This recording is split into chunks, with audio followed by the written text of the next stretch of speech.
నమస్కారం, welcome to our channel. నేను మీ పద్మావతి. ఈ రోజు మనతో పాటు ప్రముఖ ఆధ్యాత్మికవేత్త మరియు వాస్తు జ్యోతిష్య పండితులు శేషగిరిరావు గారు ఉన్నారు. ఆయనతో మాట్లాడి మరిన్ని విషయాలు తెలుసుకునే ప్రయత్నం చేద్దాం. మీరు కూడా చూసేసింది. నమస్కారం గురువు గారు. ప్రతి నెల మనకి ఏకాదశి అనేది వస్తూనే ఉంటుంది. అయితే ఏ ఏకాదశికి ఉన్న ప్రత్యేకత ఆ ఏకాదశికి ఉంటుంది. మరి ముఖ్యంగా ఆ రోజు ఎవరికి చేసే పూజలు వాళ్ళకి చేస్తూనే ఉంటాము. అయితే ఇప్పుడు రాబోతున్న సఫల ఏకాదశికి ఉన్న ప్రత్యేకత ఏంటి? ఒకవేళ ప్రత్యేకత అన్నిటికన్నా విశేషంగా ఉంటే గనక ఆ రోజు మనం పూజ అనేది ఏ విధంగా ఆచరించాలి, మరి ముఖ్యంగా ఎటువంటి మంత్రోచ్చారణలు చేసుకోవడం వల్ల మరింత శీఘ్రంగా ఫలితం అందుతుందంటారు? తప్పకుండా. ఎందుకంటే మీరు అన్నట్టు ఏంటంటే ప్రతి ఏకాదశికి దేనికి ఉండే విశిష్టత దానికి ఉండటం అనేది సహజము. అందులో ఇప్పుడు వచ్చేది ఏదైతే ఉంటుందో కార్తీక మాసం నుంచి వచ్చే ఏకాదశి నుంచి ఇంచుమించుగా మనకి పుష్యమాసంలో వచ్చే ఏకాదశి దాకా ఈ మధ్యలో ఉండే ఏకాదశులన్నీ కూడా చాలా విశిష్టమైనవి. సో ఇప్పుడు ఇంతకు ముందు వచ్చిన ఏదైతే శుక్ల ఏకాదశి, ఇప్పుడు వచ్చేది బహుళ ఏకాదశి. ఆ శుక్ల ఏకాదశిని మనము హరిద ఏకాదశి అని చెప్పి తర్వాత మళ్ళీ దాన్నే కొంతమంది ముక్కోటి ఏకాదశిగా కూడా భావిస్తూ ఉంటారు. అయితే ఇప్పుడు వచ్చేది అంతగా మితం జరిగింది ముక్కోటి ఏకాదశి అనేది. తర్వాత మళ్ళీ పుష్యమాసంలో వచ్చే శుక్ల ఏకాదశిని కూడా ముక్కోటి ఏకాదశి లేదా వైకుంఠ ఏకాదశి ఇలా రెండు రకాలుగా భావించే వాళ్ళు ఉన్నారు. అవును. కానీ ఇప్పుడు వచ్చే ఈ ఏకాదశి కూడా సఫల ఏకాదశి అనేది కూడా ఏదైతే ఉందో, అంటే ఈ సఫల ఏకాదశి అంటే పేరులోనే మనకి అక్కడ అర్థమవుతుంది. అంటే మనం ఉండే ఏవైనా సరే మన కోరికలను సఫలం చేసుకోవటం అనేది ఏ పరంగా, అలా కాకుండా ఆధ్యాత్మిక కోణంలో కనుక చూసినట్టయితే కనుక ఏదైనప్పటికీ కూడా మన యొక్క ఈ భక్తి జ్ఞానం అనేది ఏదైతే విస్తృతంగా వెళ్ళాలో అంటే సాధన, అందులో మనం సఫలం పొందడానికి అంటే ఏ పరము అనుకోండి లేదా దైవికం అనుకోండి, ఏవైనా సరే ఏ సాధనలో ఉన్నా కూడా ఆ రకంగా ముందుకెళ్ళడానికి ఈ సఫల ఏకాదశి తోడ్పడటం అనేది ఉంటుంది. అయితే ఈసారి మనకు వచ్చిన విశేషాలు ఏంటంటే ఇది గురువారం నాడు కలిసి రావటం అనేది. అవును. సో గురువారం ఏకాదశి వచ్చినప్పుడు ఏంటంటే మనకి గురు ఏకాదశి వ్రతం అని కూడా చేసే వాళ్ళు ఉన్నారు. ఓకే. ఈ సఫల ఏకాదశి అనేది ఇప్పుడు సరే అలా కాకుండా కొన్ని నెలల్లో మనకి గురువారం నాడు ఏకాదశి వస్తే గురు ఏకాదశి వ్రతం అని చెప్పి చేస్తారు.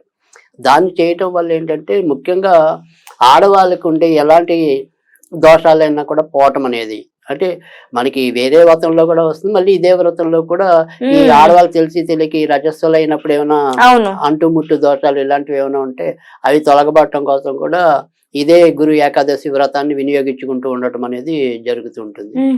అలా కాకుండా అందరికీ కూడా అంటే ఏదైనా సరే గురు అనుగ్రహం కావాలి అనుకుంటే గనక ఖచ్చితంగా గురు ఏకాదశి వ్రతం చేసుకోవటం అనేది కూడా ఉంటుంది. తర్వాత రెండోది వచ్చేప్పటికి ఏంటంటే మనకి ప్రధానంగా 3 రకాలైన సంప్రదాయాలు ఉంటాయి. ఒకటి ఏంటంటే వైష్ణవ సంప్రదాయం, అంటే వాళ్ళంతా విష్ణుని పూజించడం అనేది ఉంటుంది. తర్వాత మరి ఎవరైతే మరి శివారాధకులు అంటే శైవం, సో వాళ్ళందరికీ కూడా మరి శివుడే ఆరాధ్య దైవంగా ఉండటం అనేది.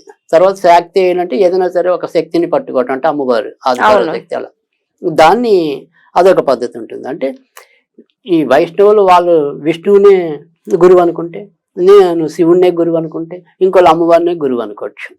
కనుక ఏదైనప్పటికీ కూడా ఆ గురు పరంపర ఎవరిగా ఏదిగా భావించినప్పటికీ కూడా ఆ గురు సంబంధించిన అనుగ్రహం పొందడానికి ఈ రోజు మనకి ఇది చాలా ఎక్కువ ఉపయోగపడటం అనేది జరుగుతుంది, సఫల ఏకాదశి అనేది.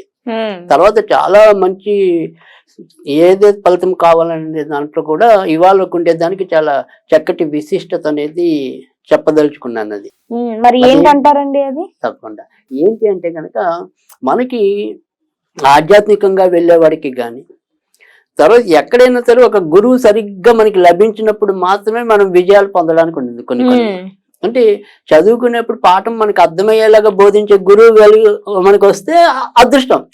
అవును. సో నేను నా బుర్రే కొద్దిగా అంతంత మాత్రము, నాకు చదువు చెప్పాను ఇంకా నీరసం ఉన్నాడు అనుకోండి, ఆ చదువు అవ్వదు.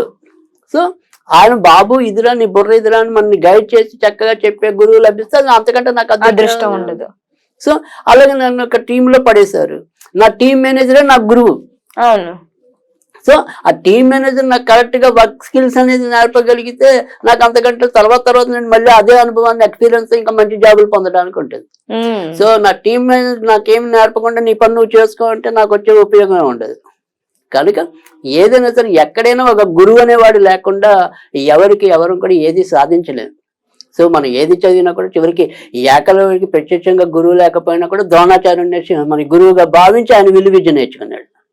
కనుక గురువు ఉండటం అనేది మనకి కంపల్సరీ. అందుకని మనకి ఆచార్య దేవోభవ అనేది కూడా వచ్చింది. మాతృదేవోభవ, పితృదేవోభవ, ఆచార్య దేవ అంటే 3వ స్థానంలో ఆయన పెట్టాం మనం.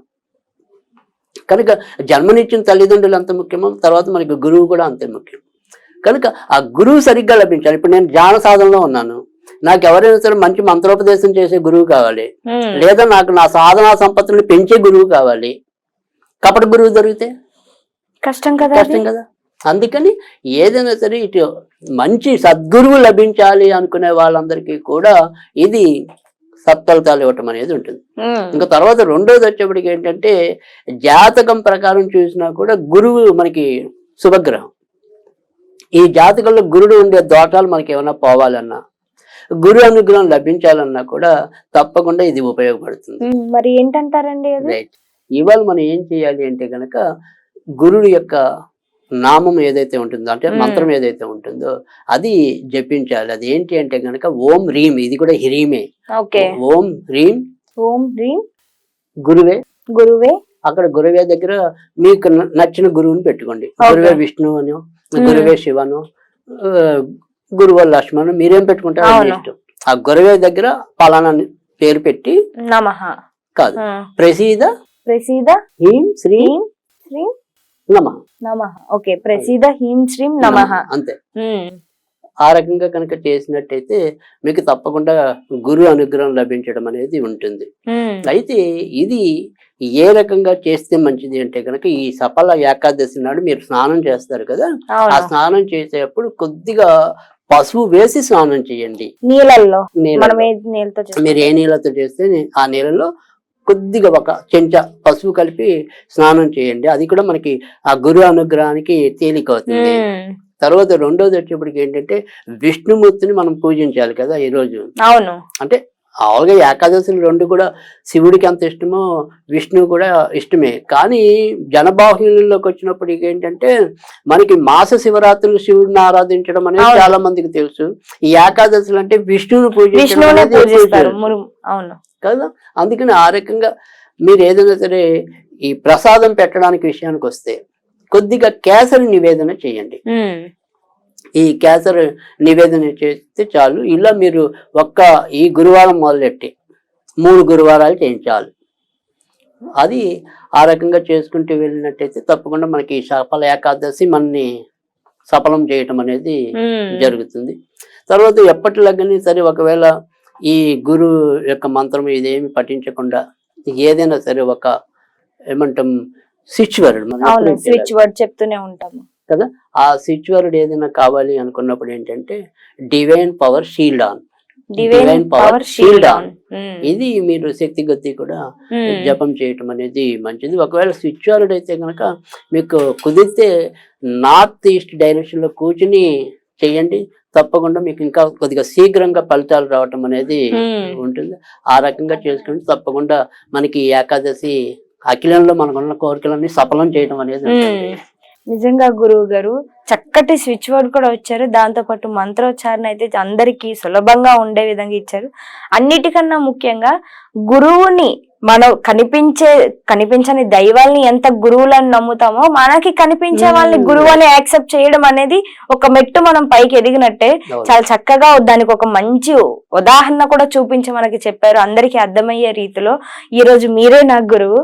దాంతో పాటుగా మనకి చూసే ప్రేక్షకులు కూడా మీకు కూడా మీ జీవితంలో ఎవరో ఒకరు గురువు లేకుండా ఎవరము ఈ స్థాయికి రామండి. కాబట్టి మనం ఈ స్థాయికి రావడానికి మనకి సహాయపడే ప్రతి ఒక్కరు మన గురువులే సాధిస్తారు. అండ్ ఈ వీడియో మీకు ఎలా అనిపించిందో కామెంట్ సెక్షన్ లో కామెంట్ చేయండి. ఇలాంటి మరెన్నో వీడియోస్ మీకు ఎప్పటికప్పుడు రావాలంటే ఖచ్చితంగా సబ్స్క్రైబ్ చేసుకోండి అండ్ షేర్ చేయండి, లైక్ చేయండి. సెలవు.